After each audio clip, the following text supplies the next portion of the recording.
Health Saran को पुणे में स्थित आनंद बापट एक्यूपंक्चरिस्ट नेचुरोपैथ द्वारा फ्रीडम फ्रॉम डिसीज श्रृंखला में एक नया एपिसोड प्रायोजित करने और प्रस्तुत करने पर गर्व है।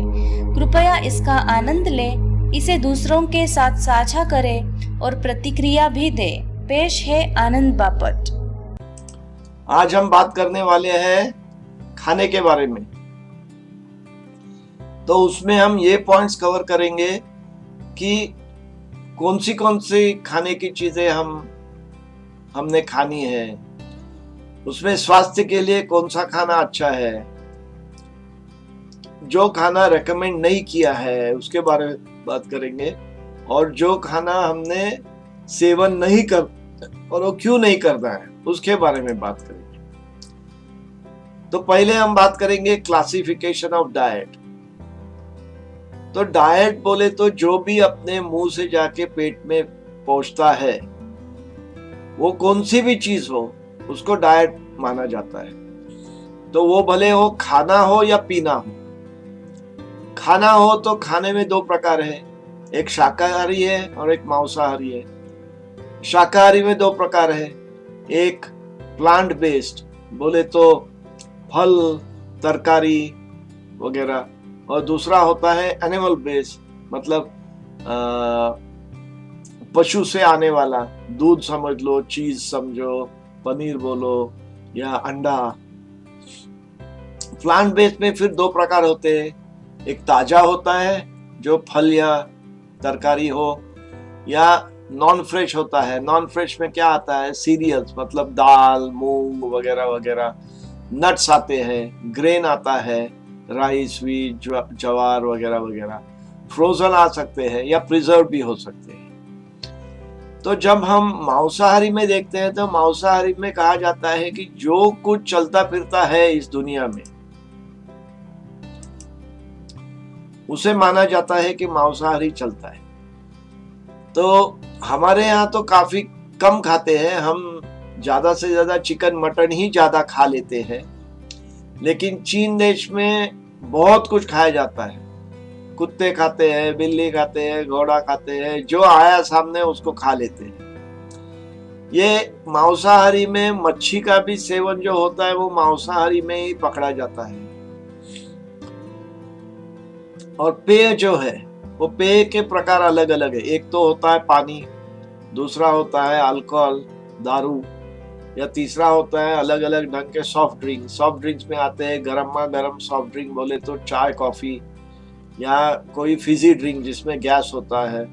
तो ऐसे अलग अलग ढंग के जो सेवन हम करते हैं वो आहार में गिना जाता है। तो अब आगे देखेंगे वो आहार का कैटेगरी क्या है। तो जब हम शाकाहारी की बात करते हैं तो शाकाहारी में आता है ताजा, फार्म फ्रेश या फ्रीजर में से आया हुआ। अभी आज के दिनों में सिटीज में, प्रदेश में बहुत ध्यान में आता है कि फ्रेश ये चीज बहुत कम है। जो आती है वो फ्रेश आती है लेकिन वो कोल्ड स्टोरेज में जाती है, और जब कोल्ड स्टोरेज में निकाल के हमें बेचा जाता है तो शायद एक दिन, दो दिन, महीना, 2 महीने, 6 महीने पुराना हो सकता है। उदाहरण, हम सेब खाते हैं, एप्पल्स, तो सेब हम साल भर खाते हैं और हमें लगता है ताजा तवाना मिल रहा है, लेकिन सेब तो उगते हैं साल में 1 2 3 महीने ही उगते हैं ना। तो 3 महीने का हुआ हुआ सेब कोल्ड स्टोरेज में साल भर रख के हमें 12 महीने खिलाते रहते हैं। उसी तरीके से जब कौन सी भी तरकारी, कौन सा भी फल के बारे में सोचोगे तो ध्यान देना कि वो कौन से सीजन वाला है और किस सीजन में खाने को मिल रहा है। उसका मतलब यही हुआ कि वो फ्रीजर में से आ रहा है या कोल्ड स्टोरेज में से आ रहा है। दूसरी एक अभी बड़ी बात हो रही है कि सीजनल बोले तो नॉर्दर्न हेमिस्फीयर, सदर्न हेमिस्फीयर में जो अलग सीजन होते हैं। उदाहरणार्थ अब भारत में अगर मौसम है धूप का, गर्मियों का, तो सदर्न हेमिस्फीयर ऑस्ट्रेलिया जैसे देश में, साउथ अफ्रीका में ठंड का मौसम होगा, तो उनका उगाने का फल तरकारी अलग होगी। लेकिन हमें तो अभी उसको सेवन करने की ख्वाहिश है क्योंकि वो हमें 2 दिन में मिल सकती है। लेकिन वो खाने से हमारी तबीयत तंदुरुस्त रहने के बदली जरा ढीली पड़ सकती है, क्योंकि वो सीजन के बाहर है।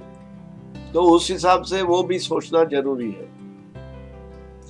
फ्रोजन फूड्स तो आपको पता है, कौन से भी वेजिटेबल्स फ्रूट्स वगैरह जब आते हैं उसको थोड़ा सा ब्लांच किया जाता है, थोड़ा सा ट्रीटमेंट दी जाती है, स्टीम से उसको उबाला जाता है, थोड़ा सा हाफ कुक जो कहते हैं, मतलब उसमें से सब जंतुओं की नाश किया जाता है और उसको फ्रीज किया जाता है। कहते हैं कि उसमें न्यूट्रिशन बहुत मेंटेन किया है। जरूर उन्होंने जितना हो सके उतना मेंटेन किया है, लेकिन वो तो कम पड़ ही जाता है। जब आप ताजा और फ्रोजन की बात कंपेयर करते हो तो बिल्कुल 2 मिनट में ध्यान में आता है कि अरे इसका स्वाद अलग है, इसमें जीव शक्ति महसूस हो रही है। और आखिरी रहा स्टेल फूड, जो पुराना खाना है, 4 दिन 8 दिन 10 दिन पुराना। जब हम मांसाहारी की बात करते हैं तो मांसाहारी में महत्वपूर्ण जो है कि किस ढंग से वो उस प्राणी की हत्या की गई है। तो उसमें 3 प्रकार है, एक हलाल या कोशर जो समान है थोड़े से। हलाल मुसलमान लोगों का है, कोशर है जूइश लोगों का। वो उनके हिसाब से उसकी कोई प्रार्थना करके, उसको कोई मंत्र और तंत्र करके बाद में उसको स्लॉटर करते हैं। तो उस हिसाब से जब करते हैं उनकी ढंग जो है वो ढंग में एक नोटिसेबल अलगपन है कि वो उनके हिसाब से उस प्राणी के पूरा रक्त निकालना चाहिए, उसके बाद में वो खाने के लिए साफ होता है। उनके हिसाब से खून में बहुत पॉइजन हो सकता है, इसीलिए वो साफ करना चाहते हैं। तो उसके लिए जब वो कुछ करते हैं तो उस हिसाब से वो प्राणी बहुत तड़पड़ के मरता है, क्योंकि वो तो जिंदा होता है। उनका कहना है कि उससे पूरा खून निकल जाता है। हमारा कहना है कि अगर कोई तड़पता रहे तो उसके साथ साथ उसको बहुत द्विधा होती है, स्ट्रेस होता है, और उससे जो हार्मोन्स रिलीज होते हैं उस वक्त, वो सब मांस में लॉक हो सकते हैं। उसी तरह जब झटका मटन, झटके के हिसाब से जब कत्ल होती है, तो भले वो चिकन हो, मटन हो, कोई भी हो, तो उसमें कई लोगों का कहना है कि उसमें खून बचा होता है। वो खून बचा होने से वो मांस जो है उसमें उसके कोई दिक्कत हो सकती है। हमारा कहना है कि अगर झटका से करो तो एटलीस्ट प्राणी को दिक्कत नहीं होती, वो तड़पते नहीं है। तो दोनों हिसाब से दोनों में अलग अलग ढंग का ओपिनियन होता है। मैं उस पर ज्यादा पढ़ाई नहीं किया हूँ, लेकिन इतना बताता हूँ कि दोनों प्रकार के ओपिनियंस अलग अलग दिशा में है।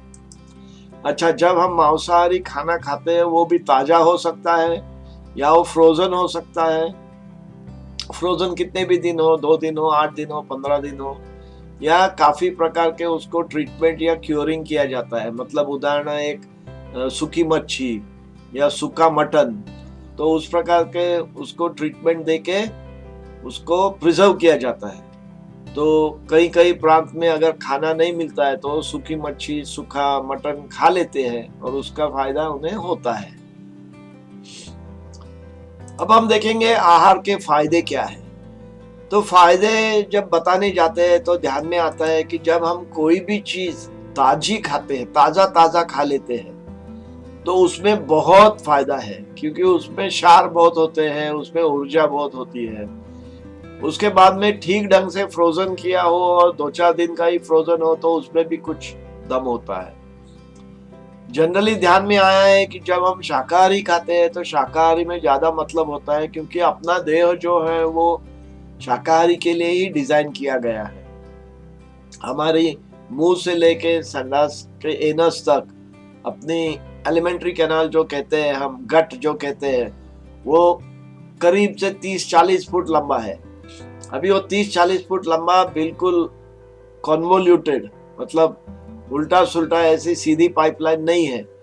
तो उसमें से जब मांसाहारी खाना जाता है तो वो धीरे से जाता है और अंदर सड़ सकता है।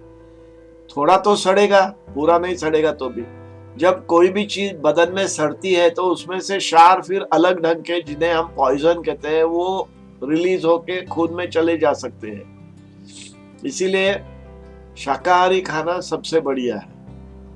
उसमें से भी कई लोग कहते हैं कि अगर शाकाहारी भी खाओ तो एनिमल बेस्ड खाना, मतलब दूध, चीज, वो खाना अच्छा नहीं है।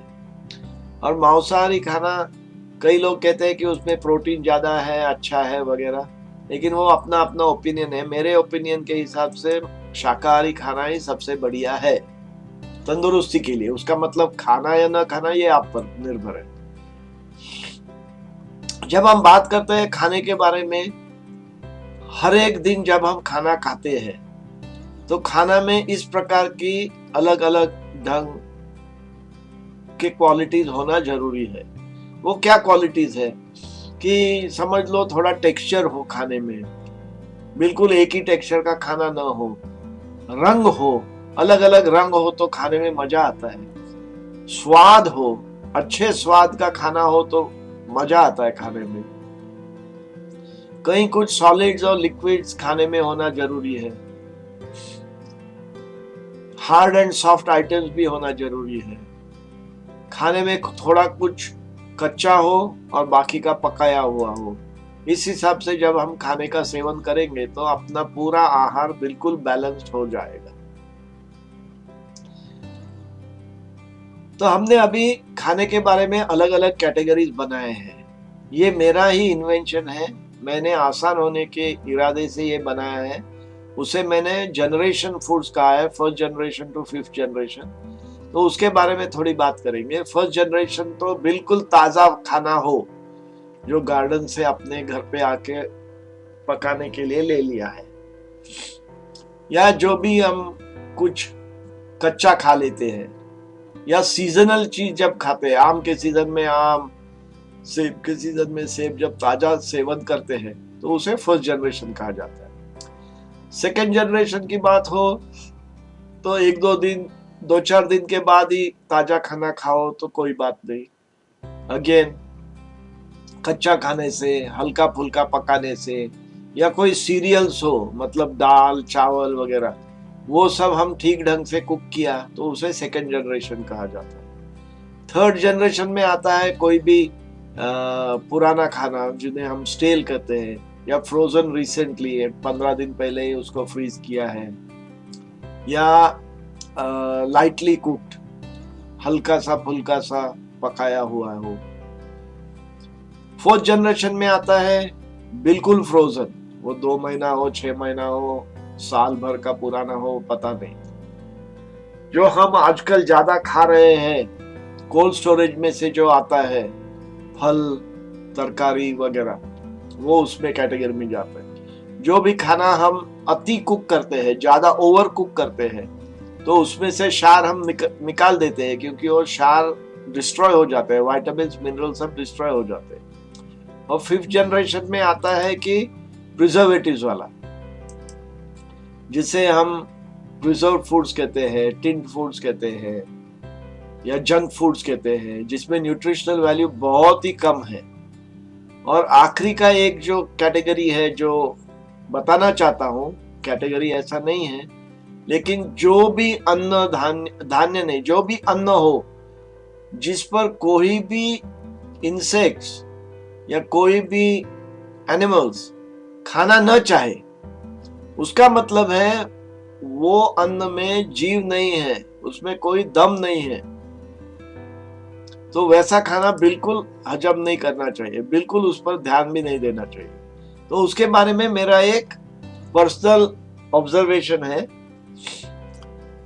मैं 1 महीने के लिए मोटर बाइक पे पूना से बेंगलुरु के टूर पे गया था, और टूर पे रास्ते में मैसूर बेंगलुरु रोड के बीच में मुझे भूख लगी करके मैं केंटकी फ्राई में खाने के लिए बैठ गया। कुछ खाना खाया, जैसे खाना खा रहा था तब मेरे सामने एक कुत्ती चक्कर लगा रही थी। वो कुत्ती बेचारी अभी अभी उसने पपीज डिलीवर किए होंगे, तो मेरे को लगा कि अरे उसको खाने की जरूरत है, इसके लिए वो यहाँ पे घेरे लगा रही है। तो मैंने अंदर जाके केंटकी फ्राई में से थोड़ा सा राइस और एक चिकन ऐसी ऑर्डर की। वो बक्सा लेके बाहर जाके रख दिया और उसको बोला खा ले भाई। तो उसने 1-2 बार सूंघ लिया और वहां से दूर चली गई। मुझे समझ नहीं पाया कि ये क्या हो रहा है भाई, मैं तो इधर मजे में खा रहा हूँ और ये कुत्ती नहीं खा रही है। फिर मैंने अंदर जाके पूछताछ की तो ध्यान में आया कि ऐसा कुछ उनके ध्यान में नहीं आया है, ऐसा उन्होंने बताया। फिर मैं सोच में पड़ गया कि ये कैसा हो तो सकता है। और अभी अभी गए हफ्ते जब मैं सदगुरु का कुछ लेक्चर देख रहा था, उसमें उन्होंने बताया कि अब हर इंसान में ताकत है जिससे हम जान सकते हैं कि मेरे सामने जो भी खाना खिलाने के लिए रखा है वो मेरे शरीर के लिए अच्छा है या पॉइजन है, वो मेरे शरीर में मेरी बढ़ाव करने वाला है क्या मुझे दिक्कत करने वाला है। और उस हिसाब से वो स्मेल या नजर से पता कर सकता है कि इसमें दम नहीं है। और तभी मेरे को ध्यान में आया कि वो कुत्ती ने बिल्कुल वही चीज की थी। वो कुत्ते ने सूंघ लिया और वो देखना ही बिल्कुल छोड़ दिया, उधर वापस घूमे भी नहीं, वो दूर चली गई। तो ये बहुत महत्वपूर्ण है कि जो खाना हम खाते हैं उसमें ताकत होना जरूरी है। अगर हम वो ऐसी चीजें भूल जाएंगे तो हम जंक फूड की तरह खा रहे हैं। तो उस हिसाब से देखना जरूरी है। अच्छा, जब हम खाने का सेवन करते हैं तो उससे हम आखिरी फायदा किसके लिए कर रहे हैं? ये सब ये अपने खून में अच्छा बढ़ावा होने के लिए, खून में ताकत बढ़ाने के लिए, खून में क्षार पहुंचने के लिए करते हैं। तो उसके लिए क्या क्या जरूरी है? तो पहली बात तो है कि अच्छे ढंग का खाना खाना जरूरी है। अच्छा, अच्छे ढंग का खाना खा के वो ठीक से चबाना है, मुंह का जो डाइजेशन पचन क्रिया है उसको संपूर्ण करना है। फिर आगे जब पेट में खाना जाता है तो उधर तुम्हारा एसिड अगर स्ट्रांग हो तो उससे पचन क्रिया ठीक ढंग से अच्छी होती है। उसके आगे जब जाने का वक्त आता है तो आपको प्यास लगेगी तो पानी पिया करो। पानी पीने से वो पतला हो जाएगा और आगे नलिके से आगे जाके उसका पचन क्रिया संपूर्ण ठीक से हो जाएगा। फिर आगे एब्सॉर्प्शन होके उसका जो वेस्ट मैटर आएगा वो आगे से बाहर निकलने की कोशिश करेगा। तो दिन में एक बार तो आपको ठीक ढंग से संडास होना जरूरी है। मतलब फिर आपका जो एब्सॉर्प्शन साइकिल है वो संपूर्ण हो जाएगा और आप अपनी तंदुरुस्ती ठीक ढंग से संभाल सकेंगे। अभी आप मिलने जा रहे हैं एक बहुत होशियार व्यक्ति, डॉक्टर खादर वली। उन्हें तो मिलेट मैन ऑफ भारत या मिलेट मैन ऑफ इंडिया कहा जाता है। ये इंसान बहुत होशियार है। जवानी में वो अमेरिका गए थे ज्यादा पढ़ाई करने के लिए। उन्होंने स्टेरॉइड्स और हार्मोन्स पर काफी अभ्यास किया था और वो अभ्यास बढ़ाने के लिए परदेश जब जाके पहुंचे तो उनको ध्यान में आया कि अरे परदेश में तो तबीयत के हाल हवाल बहुत बुरे हैं, हमसे भी बुरे हैं। और फिर वो सोचने लगे कि इतना ज्ञान है, इतना सब है, तो ऐसा क्यों है? तभी उनको ध्यान में आया कि कोई भी प्रकार का जो मांसाहारी खाना खाते हैं, दूध पीते हैं, तो उस हिसाब का इंसान वो खाते खाते सेवन करते करते उनमें कोई दुर्गुण आ गए हैं। वो कौन से दुर्गुण? जो हम एनिमल्स को इंजेक्शन देते हैं, एंटीबायोटिक्स या हार्मोन इंजेक्शन देते हैं या स्टेरॉइड देते हैं, मतलब उनका बढ़ाव अच्छी तरीके से हो, मतलब हमें मटन अच्छा मिले, या दूध बढ़ाने के लिए, बीमारी न होने के लिए एंटीबायोटिक्स देते हैं, हार्मोन्स देते हैं, स्टेरॉइड देते हैं। तो वो दूध और मांसाहारी खाने में से वो औषध सब अपने बदन में चले जाते हैं और अपने को अलग अलग ढंग का बीमारी होते रहते हैं। उसी तरह जेनेटिकली मॉडिफाइड जो अन्न है, ज्यादा से ज्यादा व्हीट और राइस की बात होती है, थोड़ा मक्के की भी बात होती है, और इंसेक्टिसाइड्स और पेस्टिसाइड्स की जो बात होती है, तो उससे जो डैमेज होता है वो बहुत हानिकारक है। इसीलिए वो जब भारत आ गए उन्होंने काफी कुछ काम किया है और काम करते करते उनके ध्यान में आया कि हमने भारत को बदलना है, और बदलने के लिए उन्होंने मुहिम रचाई कि हम अभी कैसे करें। तो उन्होंने मिलेट्स पर काफी अभ्यास किया है और अभ्यास करके वो रेकमेंड करते हैं कि सभी ने मिलेट्स खाना जरूरी है, और उसी हिसाब से जब हम खाएंगे तो अपना तबीयत सुधारने के लिए एक मौका मिलेगा। उनकी एक वेबसाइट भी है, वो वेबसाइट देखा करिए। अभी हम कौन सी चीजें हम न खाने लायक होती है और क्यों? तो अभी कोई भी खाना हम पकाए तो उसे ज्यादा पकाना नहीं है, जितना पकाना जरूरी है उतना ही पकाना चाहिए। जो धान्य है वो धान्य पूरी तरीके से फूलना चाहिए, लेकिन वो फूल के फूट के बिल्कुल एक पेस्ट होना जरूरी नहीं है। अनसीजनल फूड्स खाना ठीक नहीं है। कई लोगों को हम कच्चा खाने से उनको दिक्कत होती है, वो पचन क्रिया उनकी अच्छी नहीं है, उस हिसाब से उनको दिक्कत होती है, तो उन्होंने वो वैसी चीजें, कच्चे फल, कच्चे तरकारी खाना अच्छा नहीं है उनके लिए। मांसाहारी खाना तो बिल्कुल बैन कर रहे हैं हम लोग, क्योंकि उसमें हॉर्मोन्स है और उससे आदमी को बहुत दिक्कत होती है। प्लस मांसाहारी खाना अपने गट के लिए बिल्कुल सूटेबल नहीं है। उसी की तरह जेनेटिकली मॉडिफाइड फूड्स भी न खाएं, ऐसी हमारी विनंती है। उस हिसाब से हम कहते हैं कि राइस और व्हीट, चावल और गेहूं का खाना बिल्कुल कम कर दीजिए, क्योंकि वो ज्यादा से ज्यादा जेनेटिकली मॉडिफाइड है। कोई भी खाना 24 घंटे के बाद पकाकर रखा हो तो वो न खाए। आयुर्वेद में तो कहा है कि कौन सा भी खाना, सवेरे का खाना शाम को खाने में कोई प्रॉब्लम नहीं है, लेकिन उसको वापस रीहीट करना बिल्कुल निषिद्ध है।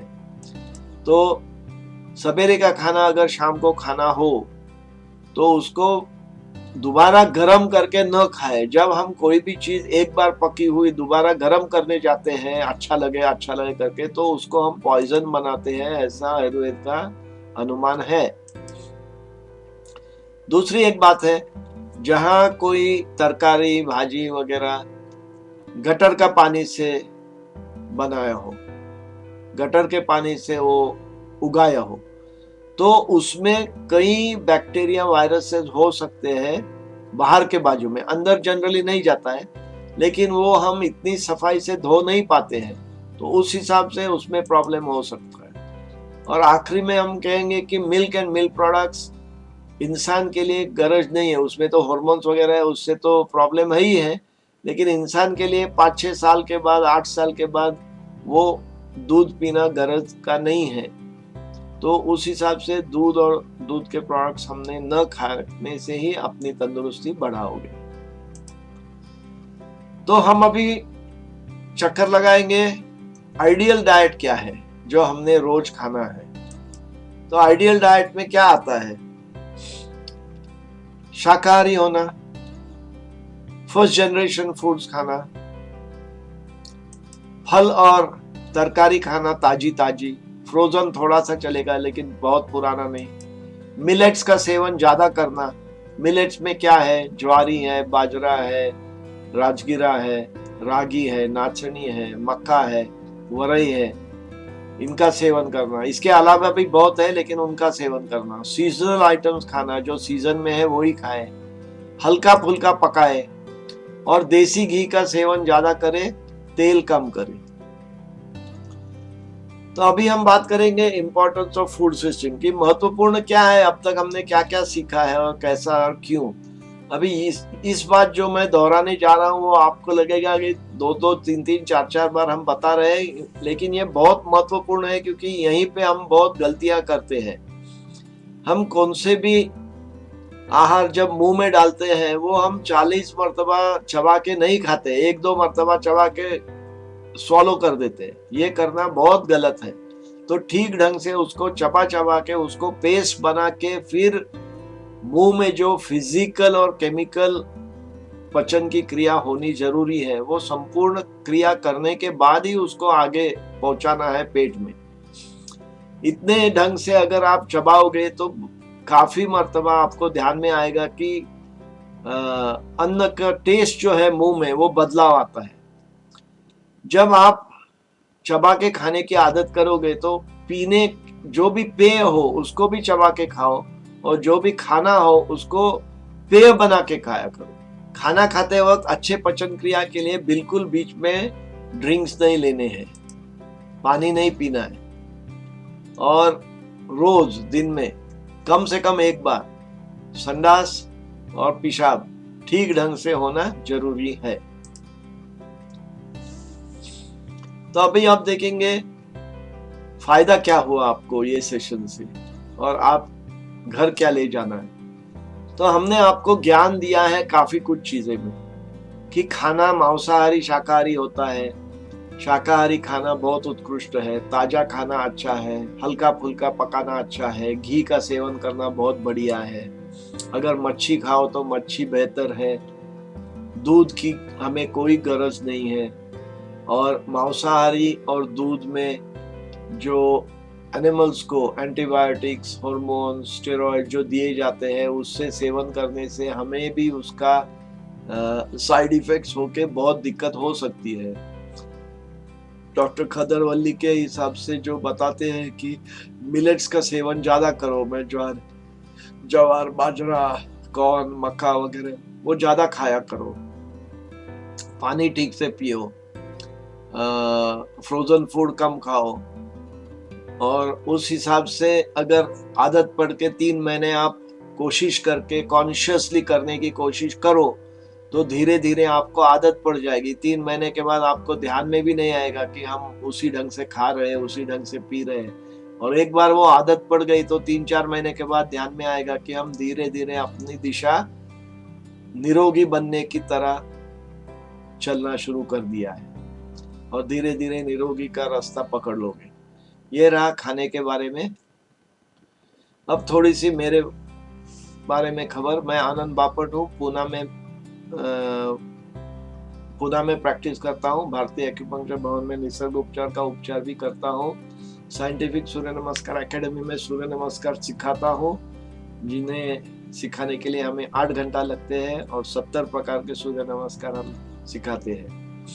साइंटिफिक नेचुरोपैथी की खोज में हूँ। शिवाम्बू का तज्ञ होने के नाते शिवाम्बू प्रचार करना चाहता हूँ। हम गए 4-5 सालों से free internet clinic for health चला रहे हैं। फ्रीडम फ्रॉम डिजीज जो अभी यूट्यूब पे सीरीज हम आप मालिका बना रहे हैं आपके लिए, वो तो जारी है। उसके अलावा हम ये पहले से ही ये लेक्चर सीरीज करते थे जिनमें 4 घंटे का लेक्चर होता है जो कॉर्पोरेट्स और बाकी लोगों को ग्रुप में दिया जाता है। यही हम आज समाप्त करेंगे। अगली बार मिलेंगे व्यायाम के बाद। व्यायाम के बारे में बात करने के लिए धन्यवाद। नमस्कार। स्वास्थ्य के बारे में इस महत्वपूर्ण जानकारी के लिए हम आपके आभारी हैं। यह मालिका 15 से 22 भाग की है। इसमें अपने शरीर को तंदुरुस्त बनाने के लिए मदद होगी। ये मालिका आपको ज्ञान और शरीर को स्वस्थ रखने के लिए मार्गदर्शक बनेगी। हमारी ऑनलाइन शैक्षणिक और सपोर्ट सुविधा आपके स्वास्थ्य संवर्धन के लिए प्रस्तुत है। आपके संबंधित प्रश्न ईमेल कीजिए। आपको संक्षिप्त में हेल्थ सायरन की खबर और हमसे जुड़ने की जानकारी। अगर आपको यह वीडियो पसंद आया तो इस चैनल को लाइक और सब्सक्राइब करना ना भूलें। Download app Health Siren for all health solutions at your doorstep.